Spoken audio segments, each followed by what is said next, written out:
Assalamualaikum warahmatullahi wabarakatuh. Alhamdulillah, sallallahu ala rasulillah, wa ala alihi wa sahbihi wa wala, wa la hawla wa la quwwata illa billah. Pertama, kekhasan kajian di Al-Huriyah sama MC akan ditanya, apa kabar Ustaz? Kemudian sudah siap? Eh, Ada nggak nanti dibuat pertanyaan yang lebih ini lagi, lebih beda lagi? Eh, Boleh juga, bagus. Terima kasih, tapi maksudnya teman-teman, pertanyaan itu untuk membuat kita persiapan untuk menghimpun konsentrasi kita kan? Iya. Tapi Ustadz yang jadi korban ya, ditanya apa kabar Ustadz? Eh, udah siap Ustadz? Udah siap, udah di sini. Iya. Tapi itu untuk membuat jamaah sekalian konsentrasi, siap mengikuti kajian dengan baik, dengan lahir dan batin insya Allah. Nah, terima kasih Mas Agung dan Mas Hisam, juga teman-teman sekalian. Semoga Allah Subhanahu wa taala berkenan menjadikan kebersamaan kita dalam kajian ini termasuk ibadah ikhlas kepadanya dan menjadi penguat pengingat kita dalam menjalani hari-hari perjuangan di jalan Allah Subhanahu wa taala. Amin ya rabbal alamin. Teman-teman masih ingat pekan yang lalu sambil online saya menyampaikan sarana pertama tazkiyatun nafas untuk membersihkan jiwa yang bisa kita lakukan. Ada yang ingat, boleh angkat tangan dan menyebutkan. Allah, tidak ada yang ingat, tapi ada. Ini angkat tangan terusan, yang di belakang kacamata. Ya, yang jilbab coklat, angkat tangan. Ingat? Alhamdulillah. Dengan ingat saja Anda sudah mendapatkan hadiah nih. Hadiah. Saya belakangan ini minta minum, disiapkan minum sama panitia. Tapi minuman ini dingin. Mungkin untuk anak muda lebih pas. Ini kayaknya Jaisan, Jalsan. Dari kelas saya atau Cikal? Bukan juga. Bukan dari kelas saya? Bukan juga. Dengan ingat saya sudah dapat hadiah. Mau jadi menjawab kemarin apa yang saya jelaskan?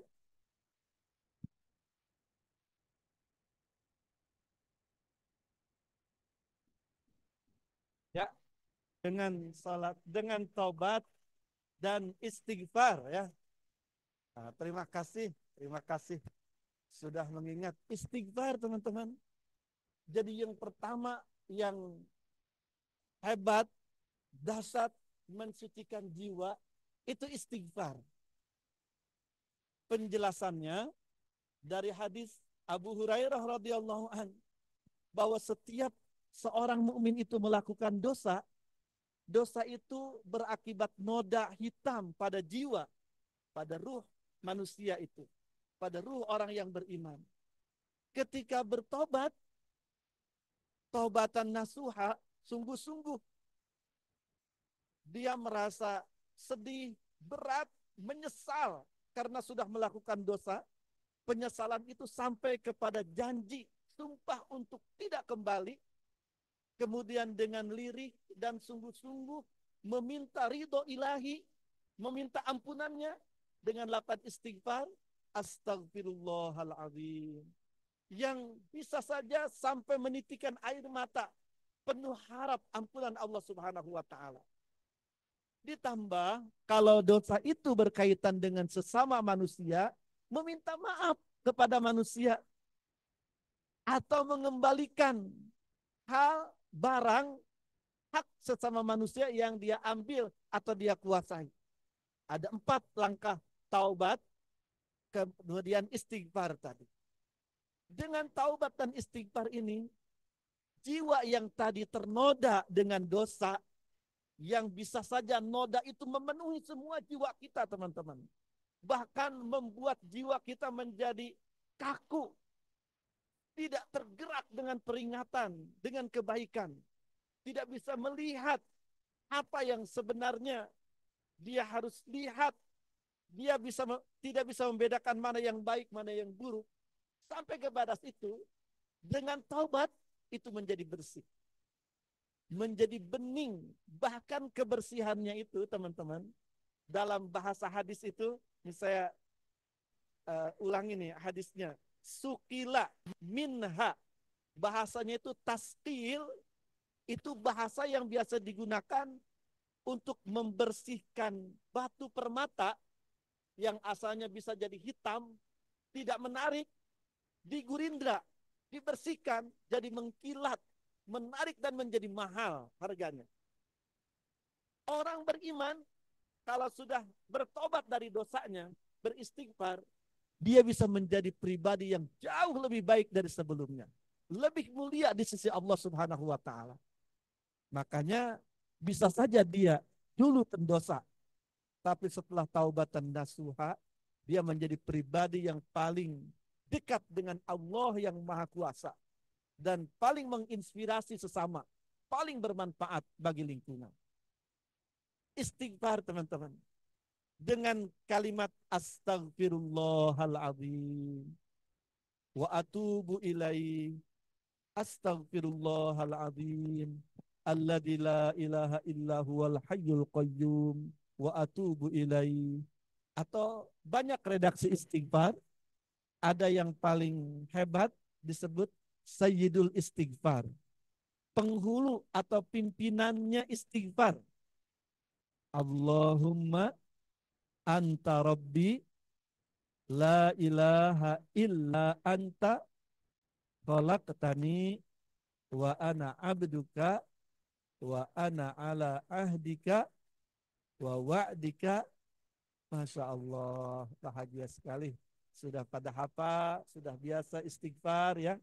Lanjutkan. Kalau bisa jangan kurang 70 kali, 100 kali setiap hari. Teman-teman, ada buku Keajaiban Istighfar. Istighfar itu ajaib. Jadi bukan hanya untuk mengampuni dosa, membersihkan dosa. Ternyata dia mendekatkan rezeki juga. Bahkan termasuk di dalam rezeki itu jodoh dan keturunan yang solih dan solihah. Itu yang termaktub dalam surat Nuh. Dan redaksinya itu menunjukkan pasti. Beristighfarlah kalian kepada Rabb kalian, sungguh Allah itu Maha Pengampun. Jika kalian beristighfar, pasti Allah mengirimkan air hujan yang bermanfaat untuk kalian. Pasti Allah melapangkan bagi kalian harta, wabanin, dan anak-anak yang membuat kalian bangga, bahagia. Jadi istighfar itu, teman-teman, doa untuk punya anak solih yang membanggakan juga. Tentunya tidak mungkin ujung-ujung punya anak solih kan? Harus punya istri atau punya suami dulu, punya pasangan dulu, baru kemudian punya keturunan. Jadi memahami dari ayat itu, istighfar juga doa dipermudah mendapatkan pasangan, menemukan belahan jiwa, teman perjuangan dunia sampai surga. Teman-teman sekalian, itu kemarin ya, karena saya sampaikan secara daring, khawatir banyak yang kurang jelas. Hari ini sarana tazkiyatun nafas kedua yang bisa kita optimalkan di hari-hari kita, teman-teman. Istighfar itu tadi mudah tuh, teman-teman. Setiap sholat 100 kali juga memungkinkan. Jadi 500 kali itu akan lebih dahsyat. Apalagi istighfarnya disertai sepenuh hati. menyadari diri makhluk yang tidak sempurna, dan apalagi kalau sampai kepada karakter dan akhlak dalam keseharian bertemu dengan sesama, kita nyata terasa terlihat sebagai orang atau manusia biasa. Jadi tidak sombong kepada orang lain. Ketika melakukan kesalahan mudah meminta maaf. Bahkan suami kepada istri, istri kepada suami, ayah ibu kepada putra putri juga mudah meminta maaf. Teman-teman, itu pertanda orang yang bagus istighfarnya begitu. Dia mudah minta maaf kepada sesama. Ketika melakukan kesalahan, dia mudah sadar dengan kesalahannya dan segera memperbaiki diri dan meminta maaf kepada orang yang kita bersalah kepadanya. Bahkan itu dilakukan oleh ibu, ayah kepada putra-putrinya. Teman-teman sekalian, yang kedua, dan sebenarnya ini juga bisa jadi sudah menjadi kebiasaan, sehingga mudah bagi setiap kita. Bangun pagi untuk menyongsong berkah Allah Subhanahu wa taala bisa menjadi proses dahsyat hebat pembersihan jiwa.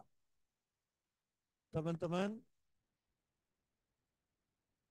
Rasulullah Shallallahu Alaihi Wasallam memberikan kabar gembira, burika ummati fi buku rotiha.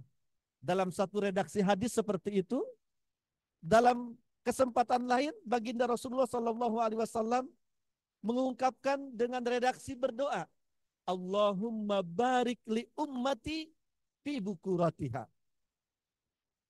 Yang pertama itu artinya umatku senantiasa pasti diberkahi Allah Subhanahu wa taala pada setiap pagi harinya. Kalau dalam redaksi yang kedua berupa doa, ya Allah, ya Rabb, mohon berkahilah umatku pada setiap hari. Teman-teman, pagi hari itu waktu yang sangat istimewa. Waktu yang sangat istimewa yang disiapkan Allah Subhanahu wa taala untuk setiap kita. Dia mirip dengan waktu kita dalam kehidupan ketika muda. 0 sampai 7 tahun, ada yang sampai mengatakan sejak dalam rahim ibu sampai usia 7 tahun, itu masa yang sangat istimewa, yang bisa jadi menentukan siapa kita di saat dewasa, bahkan pada kehidupan dunia hingga akhirat. Pagi hari ini juga waktu istimewa yang akan menentukan bagaimana setiap kita di hari itu. Karena itu Allah Subhanahu wa taala juga Rasulullah Shallallahu alaihi wasallam selalu menginginkan kita umatnya yang memang dengan Islam yang disampaikan, umat Islam itu disiapkan untuk menjadi orang besar, teman-teman. Untuk menjadi penaka dunia, pembangun peradaban yang sering saya ulang itu. Dan rahasianya ada di pagi hari. Bangun pagi. Karena waktu pagi itu waktu yang sangat luar biasa yang Allah siapkan untuk setiap kita, hamba-hambanya yang beriman. Teman-teman, untuk bisa bangun pagi, bagaimana caranya? Tentunya tidurnya jangan kemalaman. Sehebat apapun tugas, labrak yang harus dilabrak, harus kita usahakan jangan mengganggu istirahat kita. Malah jam 11 sampai jam 1 itu waktu istimewa untuk tidur, teman-teman. Malah kalau bisa tidurnya cepat, ba'da Isya jam 8, setengah 8 sudah tidur, wah itu luar biasa. Jam 1 bangun, jam 2 bangun, itu aman, sentosa insya Allah. Ini kalau ada peserta yang tiba-tiba keluar berangkat, bukan tersinggung kan? Iya. Ini supaya jadi hiburan saja. Dan itu temannya Mas Agung kok. Teman-teman. Jadi upayakan jangan telat tidur.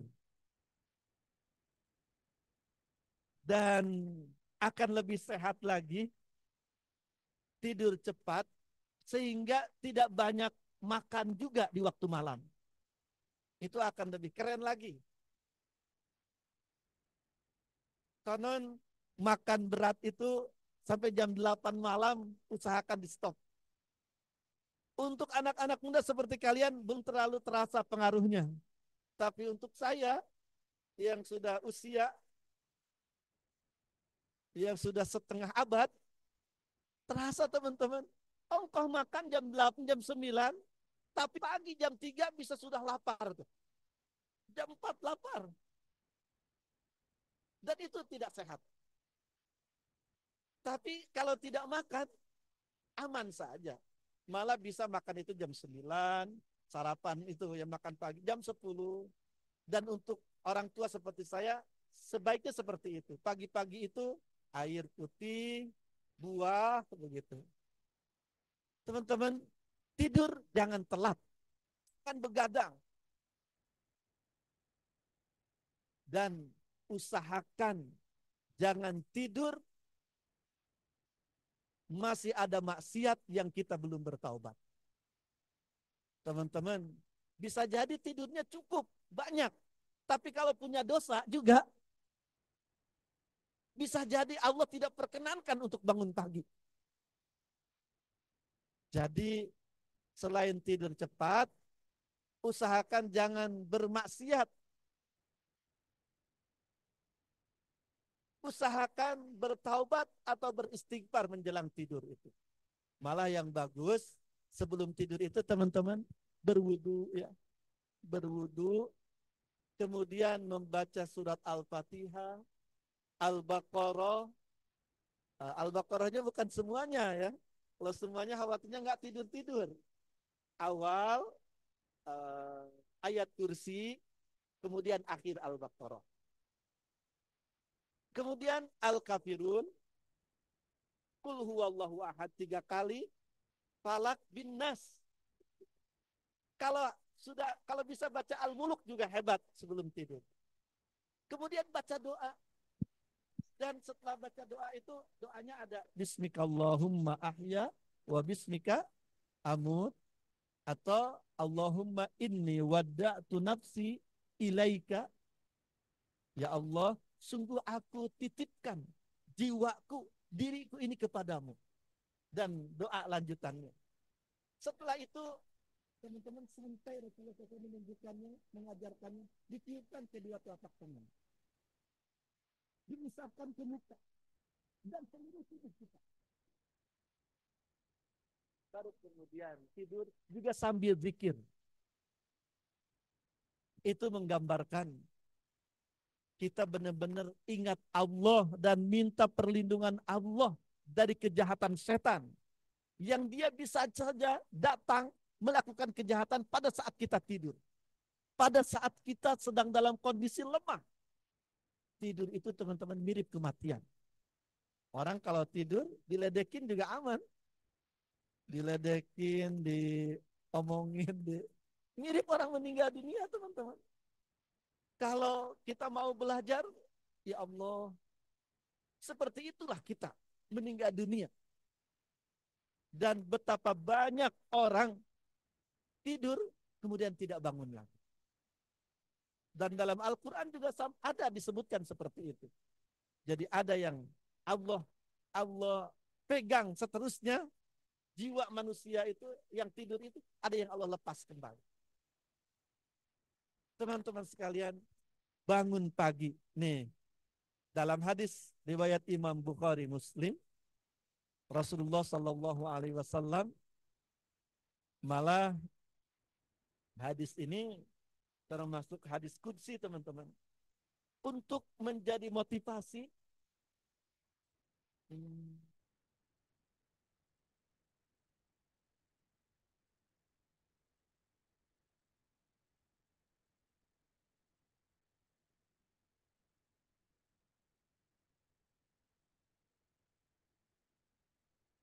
Saya ada telepon penting. Jadi di rumah sedang ada yang transaksi. Nah, doain saja mudah-mudahan berlanjut. Mereka menunggu saya tapi saya sudah ada wakil orang di sana. Nah, mudah-mudahan aman bersama mereka insya Allah.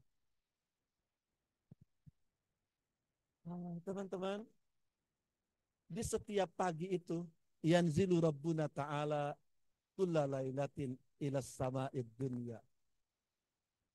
Allah Subhanahu wa taala turun ke langit dunia setiap malam hingga tersisa sepertiga malam terakhir. Allah Subhanahu wa taala berfirman, barang siapa yang berdoa kepadaku, maka aku segera kabulkan doanya. Barang siapa yang meminta kepadaku, maka aku segera berikan permintaannya. Barang siapa yang memohon ampun kepadaku, beristighfar, maka aku ampuni untuknya. Teman-teman sekalian, ini hadis sahih riwayat Imam Bukhari, Muslim. Hadis ini berhak akan rekomendasi Rabbani yang berbunyi, wa ma yantiqu anil hawa in huwa illa wahyu yuha.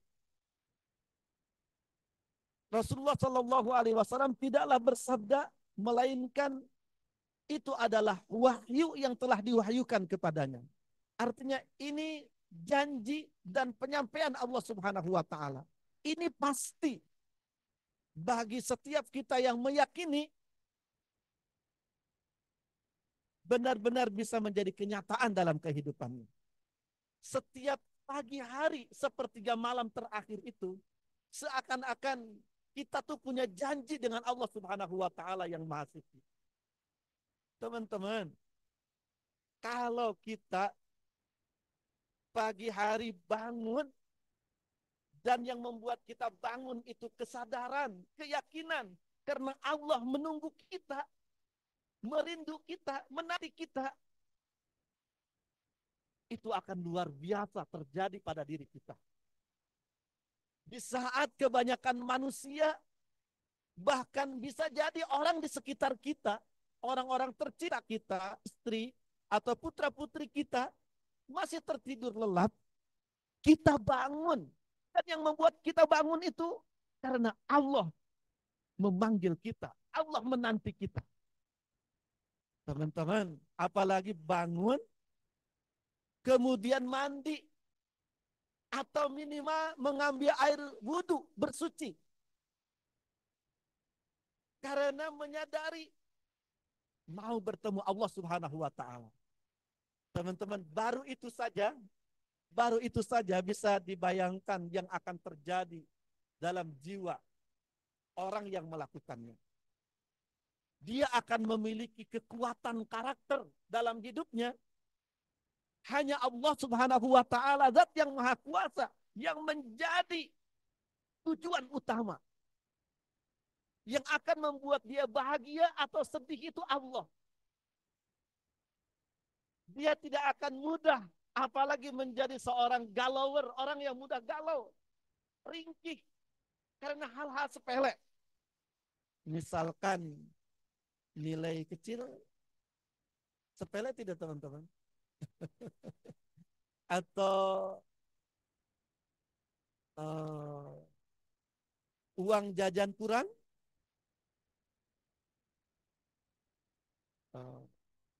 teman atau temin agak jauh apalagi meninggalkan, tidak akan membuat orang yang punya kebiasaan bangun pagi mudah lemah, mudah goyah dengan hal-hal yang tidak karuan.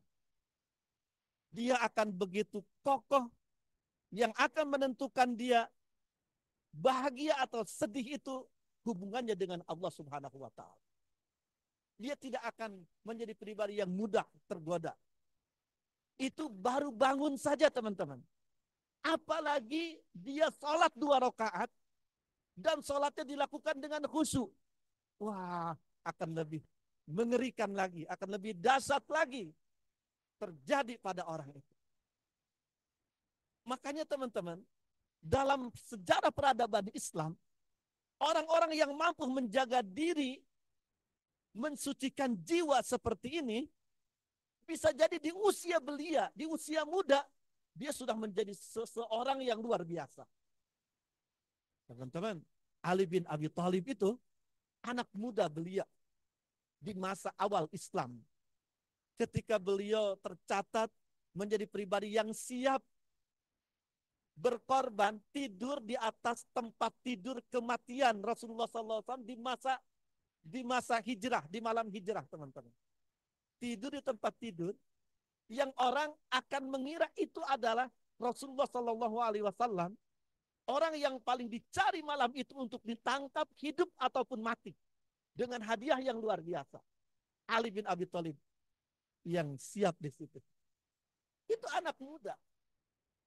Usamah bin Zaid pun seperti itu. Dan terus rentetan sampai yang terakhir Muhammad Al-Fatih itu anak muda usia 21 tahun. Qurannya luar biasa, ilmu pengetahuannya luar biasa, taktik perang, politiknya luar biasa. Dan jelas dia mendapatkan stempel sebagai sebaik-baik pemimpin di masa itu. Yang disebut-sebut Rasulullah SAW berabad-abad sebelum kelahirannya. Jadi sebaik apa kita menyongsong rahmat dan kanal-kanal kebajikan yang Allah Subhanahu wa taala siapkan, sebaik itu kebaikan yang akan terjadi pada diri kita. Dan bisa jadi teman-teman, di usia muda belia seperti kalian sekarang ini, bangun pagi dengan tekad seperti tadi. Malah kalau dalam hadis lain, teman-teman mungkin pernah mendengarnya, membacanya. Setiap orang tidur itu, setan itu berupaya mencelakai, mengganggunya, mengikatnya dengan 3 ikatan, kalau teman-teman ingat. Itu supaya mengkondisikan orang itu menjadi pengikutnya, bahkan kadernya nanti. Kader itu maksudnya menjadi alat dia untuk menjauhkan orang lain yang ada di sekitarnya dari Allah Subhanahu wa taala. 3 ikatan itu akan terbebas ketika seseorang itu bangun, begitu bangun pagi, konon malaikat itu membangunkan orang, apalagi yang minta berdoa kepada Allah Subhanahu wa taala. Ketika bangun, ikatan itu terurai 1. Ketika berwudu, terurai 2. Ketika sholat minimal 2 rakaat, terurai ikatan yang ketiga, dan dia akan hidup di hari itu aisyatan nafsi atau tibatan nafsi, tibatan nafsi, dengan jiwa yang suci, dengan jiwa yang baik, dengan jiwa yang segar. Namun ketika sebaliknya yang terjadi, dia malah tidur lagi, begitu bangun tidur lagi. Ini kayaknya pengalaman saya juga teman-teman.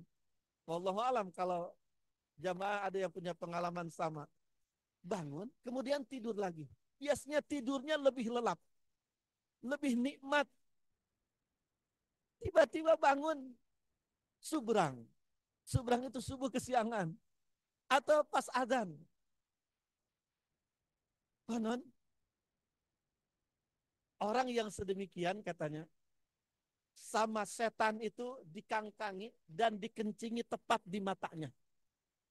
Sehingga akan terjadi seperti tadi, dan dia akan hidup di hari itu khabisan nafsi, dengan jiwa yang kotor, dengan jiwa yang ringkih. Ini hadis ini bisa menjadi dalil betapa bangun pagi itu sarana hebat untuk mensucikan jiwa teman-teman. Apalagi berwudu, mandi, dan qiyamul lail. Malah teman-teman, kalau nanti ketemu orang kemasukan setan, kemasukan jin, karena setan itu dari golongan jin untuk menyesatkan manusia, menjauhkan manusia dari Allah, bisa masuk ke dalam tubuh manusia, mengalir bersama edaran darah manusia dalam tubuh, bisa berucap, bergerak, menggunakan tubuh manusia itu. Itu yang namanya kesurupan atau ya kesurupan ya namanya. Teman-teman, setiap orang mukmin punya senjatanya, yaitu doa dan ayat-ayat Al-Quran untuk mengobati orang seperti itu. Baik orang atau diri kita yang terkena, dibacakan doa. Dan untuk finishing, terkait dengan hadis tadi, untuk finishing, menyelesaikan, membebaskan orang itu dari kejahatan, dari cengkraman setan, kita minta orangnya kalau sudah sadar untuk berwudu. Kemudian sholat sunat 2 rakaat. Insya Allah setelah itu dia terbebas dari kejahatan setan itu. Teman-teman sekalian, oh udah mau maghrib ya. Bangun pagi. Baru sampai situ ya kita ya. Sebenarnya saya berencana hari ini mau nantang teman-teman supaya materi yang disampaikan tidak sekedar teori atau materi yang diajarkan saja, tapi benar-benar menjadi perjuangan kita dalam keseharian kita. Saya punya keinginan di kampus kita itu kayaknya sholat subuh bangun pagi itu harus ada pejuangnya untuk bisa menggerakkan. Ini kebanyakan mahasiswa 61 bukan? 61. Ada juga yang geleng-geleng.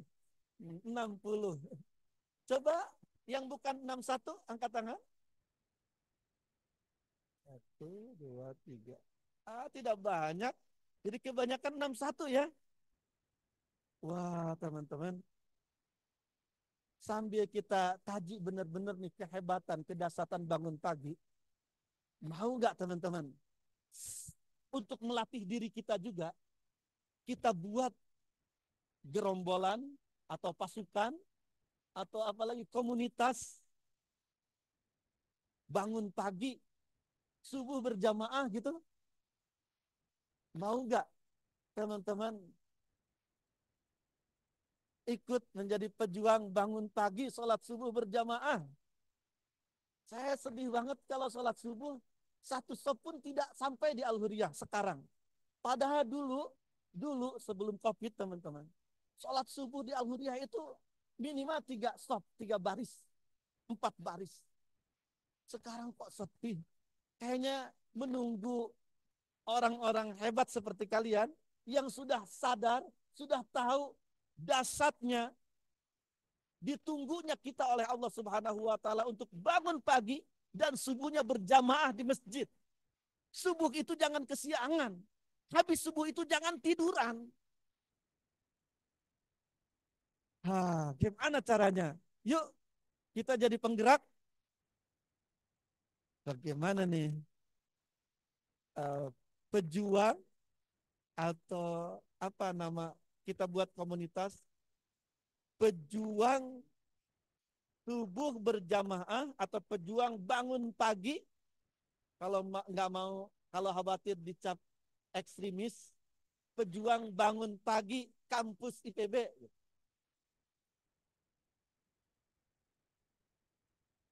Teman-teman terlalu terlalu ngawang-ngawang nggak begitu? Enggak ya, kayaknya realistis. Itu untuk kita juga. Coba kalau mau diminta jadi komandan pejuang bangun pagi di kampus IPB untuk angkatan 61, siapa di antara kalian yang angkat tangan? Dalam hitungan ketiga, 1, 2, 2,5. Alhamdulillah sudah ada yang sini mas, sini mas. Allah Akbar. Langsung kita bentuk ya kayaknya. Sini. Masya Allah. Siapa namanya? Pak Ustadz, nama saya Muhammad Nabi Hisham. Muhammad Nabil Syam. Muhammad Nabil Hisham. Dekatkan, dekatkan.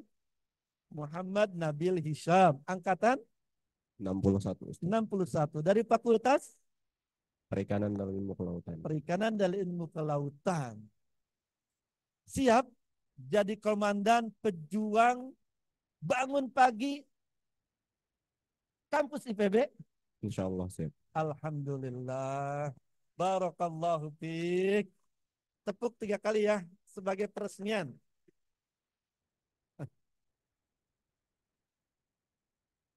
Kurang kencang. Ini kan tepukan cinta, tepukan sayang dan bahagia, bangga ya. Mas Nabil, uh, mulai malam ini buat pengurus, kemudian buat grup WhatsApp, bagikan ke peserta yang hadir hari ini. Dan nanti semua kita akan menjadi pejuang. Nanti kita akan bicarakan program-programnya teman-teman. Salah satunya yang terbayang, nanti kita kampanye ke setiap kelas BPKU tentang program bangun pagi ini. Jadi minimal setiap Ahad pagi, sepekan sekali, kita akan ramaikan Al-Huriyah ini dengan bangun pagi subuh berjamaah dengan agenda-agenda bermanfaat yang bisa kita lakukan. Sudah maghrib, selamat ya Muhammad Nabil Hisham, Ketua Pejuang Bangun Pagi IPB University Angkatan 61. Barakallahu fiik. Wassalamualaikum warahmatullahi wabarakatuh. Ada sepatah kata sebagai pejabat baru? Baik. Bismillahirrahmanirrahim. Assalamualaikum warahmatullahi wabarakatuh. Waalaikumsalam warahmatullahi wabarakatuh. Baik, mohon izin buat teman-teman dari angkatan 61 atau kakak tingkat saya juga yang ada di sini. Mungkin kenapa bangun pagi ini sangat penting ya dari kajian kita hari ini juga. Karena dari pengalaman saya, ketika kita bangun pagi itu banyak sekali perubahan yang bisa kita dapatkan. Mulai dari membangun manajemen waktu kita, terus kebiasaan kita, keseharian kita di kampus itu seperti apa. Dan itu sudah terlihat ya dari lingkungan-lingkungan yang di sekitar saya. Saya melihat perbedaan yang cukup mencolok antara teman-teman saya yang bangun pagi dengan teman-teman saya yang emang kebiasaannya bangun setelah azan subuh seperti itu. Dan di sana dari jiwa-jiwanya mereka itu jiwa-jiwa yang bersih itu terlihat pada orang-orang yang emang terbiasa atau memiliki rutinitas bangun pagi. Dan selama kesehariannya itu selalu bersemangat, selalu dengan optimismenya. Dan saya ingin memulai itu dari diri saya sendiri, insya Allah. Dan saya ingin bisa lebih konsisten lagi ke depannya dan membawa kebiasaan baik itu kepada teman-teman semua juga. Terutama mungkin target terbesar saya itu dari asrama dulu ya. Ustaz. Kemudian kita bisa sebarkan lagi ke kelas-kelas melalui mungkin relasi dari komti-komti dan yang lain-lain. Kita mulai dari mungkin dari katanya Ustadz tadi Ahad, setiap Ahad ya kita adakan subuh berjamaah di masjid seperti itu. Mungkin kita perlu banyak uh, koordinasi juga dengan marbot-marbot yang ada di Huria seperti itu. Terima kasih. Uh, Mungkin itu saja yang bisa saya sampaikan. Assalamualaikum warahmatullahi wabarakatuh. Wabarakatuh. Barakallahu fiik. Kakak-kakak kelas nanti jadi pembimbing, jadi pembina, penguat untuk kita. Yang senior-senior ya, menjadi pengingat. Untuk nama teman-teman, untuk nama silahkan kalau ada nama yang lebih mentereng, yang lebih keren, yang lebih menarik, silahkan bisa dibuat ya. Program nanti kita siapkan. Saya akan menyiapkan diri untuk menjadi teman pejuang bangun pagi ini. Ya, sama saya juga butuh komunitas. Saya juga untuk mengingatkan saya sebagaimana Nabil barusan. Wallahu alam. Alhamdulillah, barakallahu wa ya pada saudara Nabil. Semoga Allah kuatkan dan Allah mampukan kita semua untuk bisa teman-teman semua meramaikan masjid kita ya di waktu pagi tentunya. Amin ya rabbal alamin. Oke, dengan penutup dari Nabil tadi, maka kegiatan kita insya Allah berakhir. Tapi sebelum ditutupnya kegiatan, mari kita dengarkan doa dari Ustadz Asep. Pada Ustadz Asep, silakan. Terima kasih Nabil. Barakallahu fiik. Mari teman-teman kita berdoa.